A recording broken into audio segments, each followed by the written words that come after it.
आज हम पढ़ेंगे कक्षा 10 का अध्याय नंबर 5 समांतर श्रेणियाँ। तो देखिए समांतर श्रेणी क्या होती है, किसे कहते हैं। सबसे पहले इसकी परिभाषा लिखी हुई है कि संख्याओं की एक ऐसी सूची जिसमें उत्तरोत्तर पदों को इनसे पहले पदों में एक निश्चित संख्या जोड़कर प्राप्त किया जाता है, उस सूची को हम समांतर श्रेणी कहते हैं। और समांतर श्रेणी को शॉर्ट में एपी बोला जाता है। ठीक है ना। अब उत्तरोत्तर पद क्या होते हैं कि जैसे कोई एक एपी लिखी हुई है यहाँ पे, है ना, कि पहला पद है एक। अब इसमें क्या जोड़ेंगे, एक और जोड़ेंगे तो दो बन जाएगा। फिर इसमें वापस एक और जोड़ेंगे तो तीन बन जाएगा। फिर एक और जोड़ेंगे तो चार, पाँच, छः, सात, ये ऐसे चलता जाएगा। तो ये एक क्या होगी, एपी बन गई, कि इसमें हर पद के अंदर एक निश्चित संख्या यानी कि एक जोड़ा जा रहा है। पहला पद एक है, इसमें एक जोड़ा तो दूसरा पद आ गया। फिर इसमें एक जोड़ा तो तीसरा पद, इसमें एक जोड़ा तो चौथा पद। तो इस तरह की अगर कोई सूची होती है तो उसको हम समांतर श्रेणी बोलते हैं। ठीक है। इसका दूसरा एग्जाम्पल है, जब पहले 100 लिखा हुआ है, फिर 70, फिर 40, फिर 10, यानी कि यहाँ पे देखो अपन यहाँ पे कम हो रहा है। जो मान है वो पदों का कम हो रहा है, यानी कि इसके अंदर अपन जोड़ नहीं, इसके अंदर अपन घटा रहे हैं, एक निश्चित मान को घटा रहे हैं। जैसे 100 में से क्या घटाया, 30 घटाया तो 70 आ गया।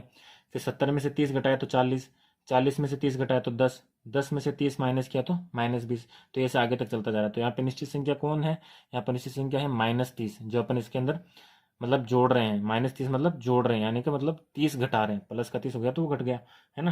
तो 30 जो है वो कम हो रहा है, तो निश्चित संख्या, तो यहाँ पे जो डी का मान है वो सार्वंतर जो है, जो निश्चित संख्या है वो क्या हो जाएगी, -30 हो जाएगी। ऐसे यहाँ पे -3, फिर -2, यहाँ पर एक जोड़ रहे हैं निश्चित संख्या, तो ये क्या बन गई, एक एपी बन गई। ठीक है।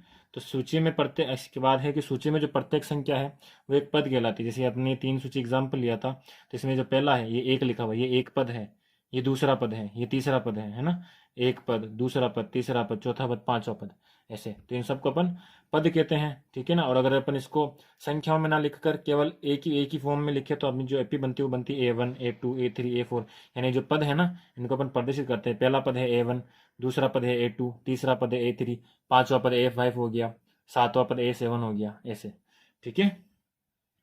नेक्स्ट आपका आता है कि अपन जो इसके अंदर निश्चित संख्या जोड़ रहे हैं, जैसे ये जो एपी अपन ने पढ़ी थी यहाँ पे समांतर श्रेणी, इसमें अपन ने क्या जोड़ा था, एक में एक जोड़ा तो दो आ गया, दूसरा पद, फिर दूसरे पद में एक जोड़ा तो तीसरा पद है। तो यहाँ पे निश्चित संख्या क्या है, एक। तो उस निश्चित संख्या को अपन कहते हैं सार्वंतर।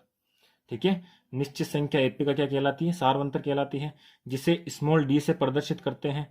ठीक है ना। ये सार्वंतर धनात्मक भी हो सकता है, ऋणात्मक भी हो सकता है और शून्य भी हो सकता है। ठीक है। यानी कि डी का जो मान है वो आपका प्लस में भी आ सकता है, माइनस में भी आ सकता है। जैसे यहाँ पे आया था, यहाँ पे डी का मान +1 था, यहाँ पे डी का मान 30 घटा रहे थे, यानी -30 है। पहले पद में -30 किया तो 70, फिर -30, तो यहाँ पे डी का मान ऋणात्मक हो गया, है ना। कभी कभी एपी के अंदर डी का मान 0 भी होता है। जैसे मैंने कोई एपी बना दी, एक, फिर एक, फिर एक, फिर एक, तो उसमें क्या जुड़ रहा है, 0 0 0 जुड़ रहा है, वापस वही पद आ रहे हैं। तो वहाँ पे जो है डिसार अंतर क्या हो जाएगा, शून्य हो जाएगा। ठीक है। आगे बात समझ में। नेक्स्ट चलते हैं कि समांतर श्रेणी को अपन A1, A2, A3 से लेकर AN पदों तक लिखते हैं।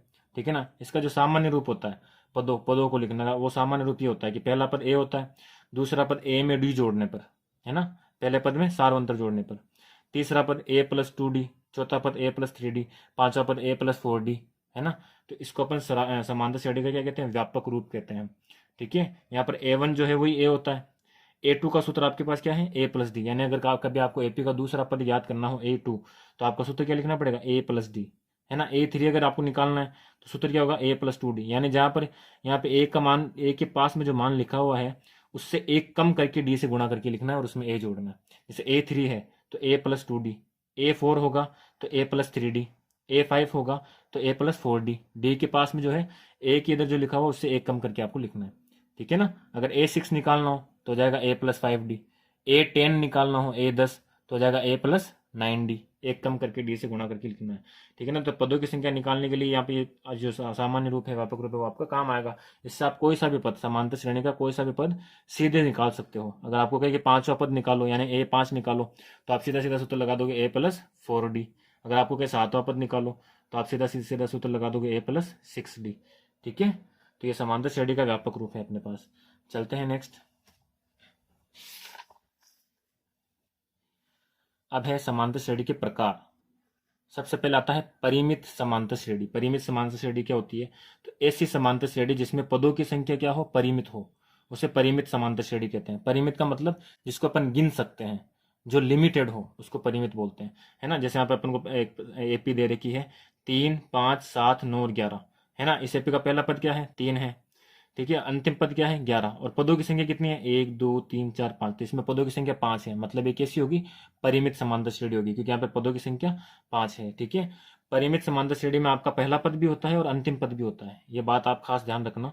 ठीक है। तो क्योंकि यही मेन जो है डिफरेंस है, अंतर है परिमित में और अपरिमित में, कि परिमित समांतर श्रेणी में अंतिम पद आता है, अपरिमित के अंदर अंतिम पद नहीं आता है। ठीक है। तो अब अपरिमित समांतर श्रेणी देखते हैं कि ऐसी समांतर श्रेणी जिसमें पदों की संख्या अपरिमित हो, अपरिमित एपी कहलाती है ना। जैसे आपकी एपी आ गई 5 10 15 20, आगे लिखा हुआ dot dot dot dot dot dot का मतलब है कि ये अनंत तक जा रही है, 20 के बाद 25, फिर 30 35 40 45 50 55 ऐसे आगे तक जा रही है। ठीक है। इसमें आपका पहला पद हो गया 5, और पदों की संख्या अपरिमित है, यानी अपन पदों की संख्या गिन नहीं सकते, ये कहाँ तक जा रहा है अपन को नहीं पता। ठीक है ना, इसलिए इसको अपन बोलते हैं अपरिमित समांतर श्रेणी, और इसके अंदर कोई भी अंतिम पद आप नहीं लिख सकते, क्योंकि आपको दिख ही नहीं रहा अंतिम पद कहाँ पे है ना। तो परिमित समांतर श्रेणी में आपको अंतिम पद देखने को मिलेगा, अपरिमित में आपको अंतिम पद नहीं मिलेगा। ये दो मेन डिफरेंस है इसके अंदर, परिमित और अपरिमित समांतर श्रेणी में। ठीक है। एक लास्ट में आपकी परिभाषा है कि सार्व अंतर। सार्व अंतर क्या होते हैं, तो अपन एपी के अंदर जो भी निश्चित संख्या जोड़ रहे हैं, जैसे यहाँ पे मैंने 5 में क्या जोड़ा, 5 जोड़ा तो 10 आ गया, फिर 10 में क्या जोड़ा 5 तो 15, फिर 15 में 5 जोड़ा तो 20, तो वो जो समांतर श्रेणी का जो किन्हीं दो क्रमागत पदों के अंतर को क्या कहते हैं अपन, सार्वंतर कहते हैं। जो अपन निश्चित संख्या पदों में जोड़ जोड़ कर आगे वाला पद बनाते हैं ना, उसको अपन सार्वंतर कहते हैं। सार्वंतर की जो परिभाषा है वो इस तरह से होगी कि समांतर श्रेणी के किन्हीं दो क्रमागत पदों के अंतर को सार्वंतर कहा जाता है। ठीक है। जैसे यहाँ पे मैंने कोई एपी लिखी है जिसके पद है A1 A2 A3 A4 A5 से लेकर A6 A7 A8 अनंत तक, तो आपका जो सार्वंतर का जो सूत्र बनेगा वो होगा दो क्रमागत। दो क्रमागत मतलब दो कंटिन्यू वाले पद आपको लेने।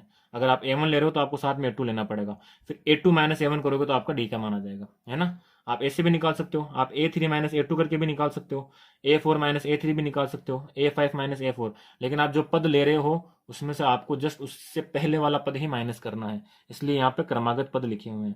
ठीक है ना। अगर आप A10 ले रहे हो, आपको डी का मान निकालना है, तो आप A10 माइनस A9 करोगे। अगर आपको डी का मान निकालना है, आप A15 माइनस A14 करोगे, आप A8 माइनस A7। ठीक है ना, दो क्रमागत पद अपन लेंगे। ठीक है। और इसके आधार पर इसको D1 D2 भी नाम देते, जैसे यहाँ पे A2 माइनस A1 है तो अपन समांतर श्रेणी में इसको D1 बोल सकते हैं, इन दोनों के अंतर को D2 बोल सकते हैं, है वो D ही, बस अलग अलग दिखाने के लिए आप D1 D2 भी यूज कर सकते हो। वो जब आप आगे क्वेश्चन करेंगे तब आपको अच्छे से समझ में आ जाएगा। तो ये था समांतर श्रेणी का परिचय। जो जो मेन मेन चीज़ थी वो आपको लिखा दी गई है। इसमें परिभाषा भी मैंने अपने हाथों से लिखी है, जो आपको बोर्ड में अगर आपको लिखना है कॉपी के अंदर तो आप इसी तरह से लिख सकते हो, बिल्कुल परफेक्ट तरीका है लिखने का। ठीक है ना। परिमित और अपरिमित समांतर श्रेणी, इससे आपका कंसेप्ट भी क्लियर हो गया, और आपको नोट्स मेकिंग पैटर्न भी यहाँ पे मिल गया है। सारी परिभाषाएं और सारे जो इसके व्यापक रूप बेसिक जो है अध्याय नंबर 5 का, वो आपका इस वीडियो में क्लियर हो चुका है। ठीक है। अब हम जो है क्वेश्चंस देखेंगे नेक्स्ट वीडियोज में। ठीक है।